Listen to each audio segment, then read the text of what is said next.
Bonsoir, les chiffres sont édifiants. 82% des femmes en France expliquent avoir été harcelées dans la rue avant même l'âge de 17 ans. Et la moitié d'entre elles admettent avoir dû changer de façon de s'habiller, changer d'itinéraire ou changer d'horaire de trajet pour échapper à ce harcèlement. Et puis au début de l'été, un témoignage est venu tout à la fois illustrer ce sujet et nous bouleverser, le témoignage de Marie Laguerre. Je rentrais chez moi, je marchais dans la rue comme tous les jours et j'ai croisé un homme qui s'est permis donc de faire des bruits à connotation sexuelle avec des coups de langue. Donc moi ça m'a énervée, j'ai répondu avec un ta gueule.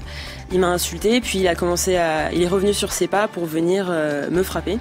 Giflée alors qu'elle répondait à celui qui l'avait harcelée à une terrasse. Scène de la vie malheureusement pas si extraordinaire que cela. L'arsenal judiciaire sera là désormais. 90% des Français sont favorables à la pénalisation des faits de harcèlement subis par les femmes dans l'espace public. Mais cette pénalisation est-elle applicable? Va-t-elle fondamentalement changer les pratiques et les mentalités? Héloïse Duché est avec nous en studio. Bonsoir. Bonsoir. Cofondatrice de l'association Stop Harcèlement de rue et aujourd'hui militante au sein de l'association féministe Groupe F. Nous recevons également Élise Fagelès. Bonsoir. Bonsoir. Vous êtes députée La République En Marche, co-auteur du rapport Verbalisation de harcèlement de rue qui a servi à l'élaboration du projet de loi sur les violences sexuelles et sexistes. Et puis par téléphone, Thomas Toussaint. Bonsoir. Bonsoir. Vous représentez le syndicat policier UNSA. Tous trois pour répondre aux questions des auditeurs du téléphone sonne. On attend aussi plus que jamais vos témoignages 01 45 24 7000 ou sur la page internet de l'émission. La réalité du harcèlement de rue en 2018 en France. Soyez les bienvenus. Arnaud Bousquet, le téléphone sonne. Commentaire sur le physique, sifflement, propos sexistes, suivre une personne qui ne répond pas ou exprime un refus, ça sera une amende de 90 à 750 €. Concrètement, je vous pose la question à tous les trois, comment cette loi va pouvoir s'appliquer? Matériellement, tout d'abord. Élise Fagelès. Oui. Alors cette loi, elle peut s'appliquer parce que dans le même temps que nous en discutions, Gérard Collomb lançait sa police de sécurité du quotidien. C'est-à-dire qu'il faut qu'il y ait plus de policiers qui soient sur le terrain, dans les rues, et dont la mission première est de lutter contre ces incivilités, et donc ce type d'agression, puisque c'est une véritable agression, et qui sont formés pour ça. C'est-à-dire que non seulement ils savent, quand on lance la police de sécurité du quotidien, que c'est une des choses qu'ils vont devoir sanctionner, mais en plus, c'est vrai que quand on le disait que quand les femmes allaient au commissariat il y a encore quelques années pour porter plainte notamment pour viol, elles étaient mal reçues. Il y a eu de nombreuses formations dans les commissariats pour que maintenant la parole des femmes soit de mieux en mieux entendue et de mieux en mieux acceptée et que on puisse, et encore les femmes ne portent pas suffisamment plainte encore. Et bien là c'est pareil, dans l'espace public, on verbalise toutes les incivilités, notamment les gènes mégots, il faut pouvoir verbaliser aussi ce type de harcèlement et d'outrage et l'exemple de Marie, en effet, comme vous le disiez, c'est un comportement quotidien. Donc il y aura plus de policiers dont ce sera l'une des premières missions et donc ils sauront désormais qu'ils doivent sanctionner ce type de comportement. Héloïse Duché, applicable, pas applicable cette loi? Non, c'est pas applicable, mais c'est pas forcément ça qui était le plus important. D'ailleurs, ça a été dit au départ dans la communication du ministère et même pendant la campagne présidentielle. Marianne Schiappa avait assumé le fait qu'il s'agissait d'un symbole et de communication. Le problème, c'est que aujourd'hui, traiter quelqu'un de salope, par exemple, c'est déjà c'est plus qu'une amende. Et que donc ce type de comportement, en fait, la plupart de ces comportements sont déjà qualifiables par la loi par plus qu'une amende. Et que donc, quitte à faire de la communication, il aurait été peut-être meilleur de faire une communication sur ce qu'aujourd'hui on risque, qui n'est déjà pas appliqué. Et là, ça aurait eu un impact différent. Thomas Toussaint pour l'UNSA Police, est-ce que vous vous sentez prêt à appliquer cette loi et la formation dont nous parlait la députée Élise Fagelès, est-ce qu'elle arrive chez vous? Alors bonsoir à tous. Effectivement, je suis assez d'accord avec Héloïse Duché au sujet de la problématique sur l'application de cette loi. D'une part parce que il y a quand même un manque d'effectifs notable dans la police nationale. C'est pas la police de sécurité au quotidien qui, il me semble, va nous permettre de pouvoir mettre en place spécifiquement cette nouvelle loi. À l'heure actuelle, c'est quand même assez compliqué. aux yeux de tous les policiers, de pouvoir caractériser un regard appuyé qui pourrait très bien être réfuté par la personne qui aurait posé ses yeux sur une jeune femme dans la rue. C'est intéressant ce que vous dites, Thomas Toussaint. Je voudrais qu'on soit dans le concret parce qu'il y a beaucoup de contre-vérités, pour pas dire des fake news qui circulent autour de cette loi. Un regard appuyé dans le bus, dans la rue, amende ou pas amende? Élise Feigelès. Ce dont nous parlait Marie dans son témoignage, elle nous parlait de claquements de langue, elle nous parlait de grognements, elle nous parlait de mots obscènes, etc.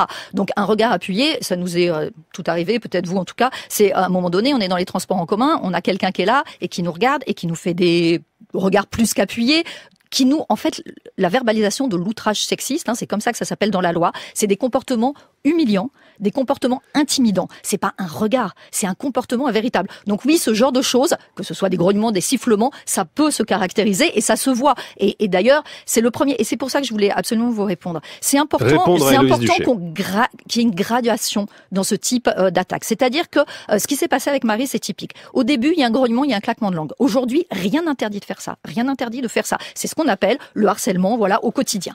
Et d'ailleurs, quand on va dans les écoles, et les écoles, ils nous disent, mais ça, on sait pas que c'est interdit. Évidemment, aujourd'hui, la loi ne l'interdisait pas. Maintenant, c'est interdit. Et je peux vous assurer qu'il n'y aura pas un policier derrière chaque personne, mais quand il y aura quelques amendes à 90 €, ça changera sacrément les comportements. Par contre, derrière, dès qu'on passe à l'injure, il faut aller porter plainte. Et ça, c'est différent. En effet, ça n'est pas une amende, mais il faut aller porter plainte. Et dès qu'il y a une agression physique, il faut aller porter plainte. Donc, c'est deux types de comportements et il faut que les deux soient sanctionnés. Hélène a composé le 01 45 24 7000 et on en remercie. Hélène de Paris, bonsoir.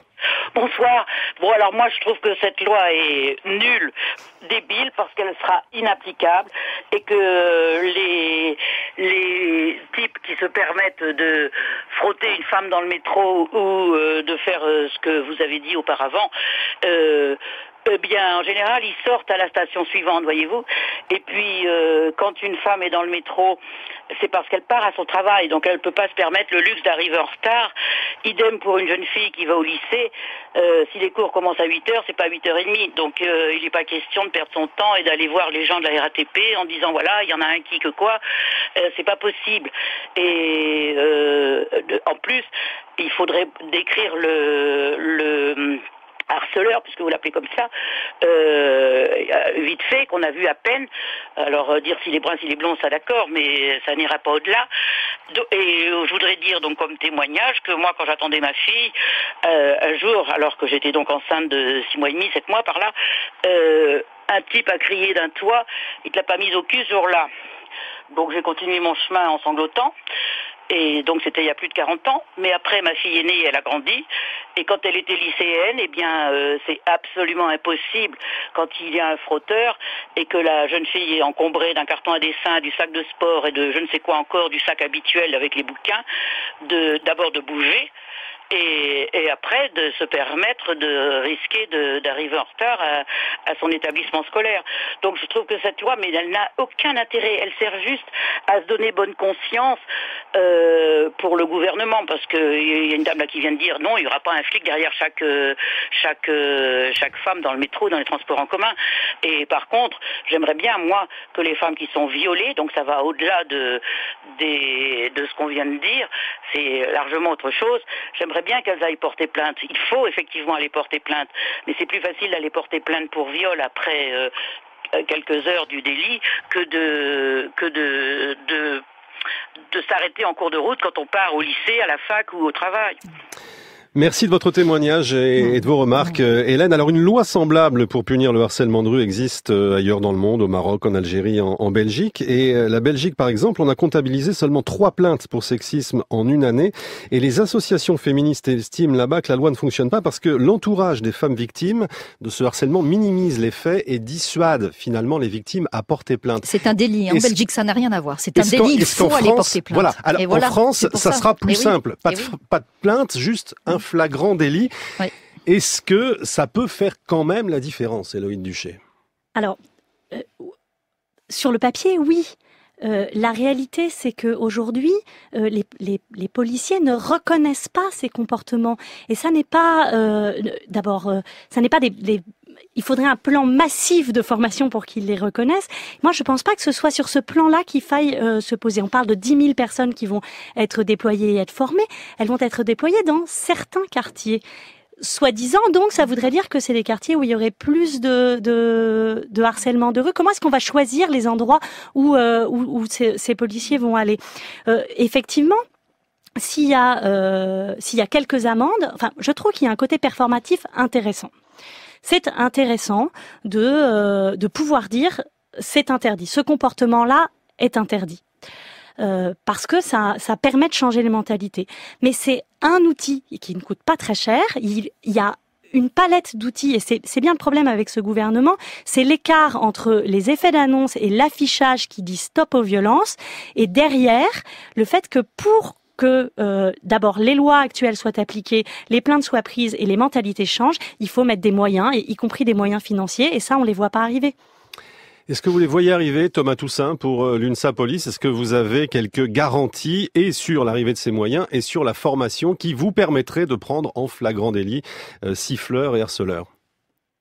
Alors déjà, j'aimerais revenir sur le projet de loi qui, lui, stipule bien que pour pouvoir verbaliser un harceleur, il faudra que ce soit en flagrant délit. Donc si la personne n'est pas poursuivie par une clameur certaine ou que la jeune fille est en altercation avec une personne qui lui aurait fait une gestuelle ou autre chose de déplacé, on ne pourra pas caractériser un des 4 points qui fait surface dans cette nouvelle loi. Donc ça nous paraît déjà assez compliqué. On nous parle de formation. Je pense que après 18 ans de police, et même j'ai pas besoin d'être fonctionnaire de police, pour pouvoir avoir assez de discernement pour savoir si cette personne-là a commis une incivilité ou pas. Moi, ce qui me choque le plus à l'heure actuelle, c'est dans le cas de la jeune fille qui s'est fait agresser sur Paris, c'est qu'il y a une terrasse d'une trentaine de personnes et qu'elle se prend une grosse gifle et qu'il y a personne qui bouge. On voit sur la vidéo une personne qui saisit une chaise pour faire fuir l'auteur, mais là, je suis désolé, là, on a basculé dans quelque chose de délictuel. Et toute personne qui était à la terrasse ou aux alentours était en mesure d'appréhender cette personne et de le ramener devant un officier de police judiciaire. Donc on avait basculé dans le délictuel et ça posait aucun problème. Je pense qu'il en termes de moralisation, cette loi, bon, ça va ancrer dans la tête de certains que c'est pas possible de continuer à avoir de tels agissements vis-à-vis de la gente féminine. Maintenant, je le répète, c'est pour nous, c'est totalement inapplicable. C'est très très subjectif. Je voudrais qu'on revienne aussi sur ce que nous disait Hélène quand elle nous expliquait et nous décrivait l'agression dont elle avait été victime quand elle était enceinte. Elle a sangloté pendant plusieurs heures. Est-ce que vous pouvez nous décrire, presque nous disséquer l'effet d'un harcèlement de rue banal sur sa victime? C'est de l'humiliation, c'est une blessure qu'on garde longtemps en soi, des heures, des jours, davantage? C'est la première des violences. C'est-à-dire que quand on commence, et vous en parliez, à avoir des stratégies d'évitement, c'est-à-dire quand on sait, notamment que les jeunes filles, elles participent moins aux activités, elles y participent moins le soir forcément, qu'elles se changent en effet d'habits, etc. C'est la première en effet des violences qui fait qu'à un moment donné, on ne se sent pas libre dans l'espace public, on ne se sent pas en sécurité dans l'espace public et donc l'espace public n'est pas égalitaire. Ça, c'est une vraie violence. Mais moi, ce que je voulais dire, déjà pour répondre à Hélène, quand elle dit c'est plus facile d'aller porter plainte quand on s'est fait violer, non, on le sait, c'est difficile d'aller porter plainte. Et c'est pour ça que par rapport à la loi belge, on a tiré les enseignements et que le flagrant délit, je vais vous dire, le fait de mettre sa ceinture, notamment à l'arrière, le fait de s'arrêter au stop, tout ça, il n'y a pas un flic derrière chaque fois. La loi, le fait de ne pas jeter son mégot dans la rue. La loi, elle est là pour poser aussi un interdit social et pour faire une révolution culturelle. C'est-à-dire que lorsqu'on le dira, il suffit qu'il y en ait quelques-unes, des verbalisations. Mais quand on se sera fait verbaliser, et puis comme en récidive, il y a aussi la possibilité pour le juge de prononcer une peine, quand il y a récidive, une peine complémentaire de stage aussi, de stage à l'égalité entre les femmes et les hommes. Quand on aura eu quelques amendes à 90 €, quand on aura eu un stage ou quand on en aura entendu parler autour de soi, ça fait beaucoup parler cette loi. Moi, je suis allée dans un collège à Drancy pour le 8 mars, la journée de l'égalité entre les femmes et les hommes. Et les jeunes et les collégiens, ils m'ont interpellé.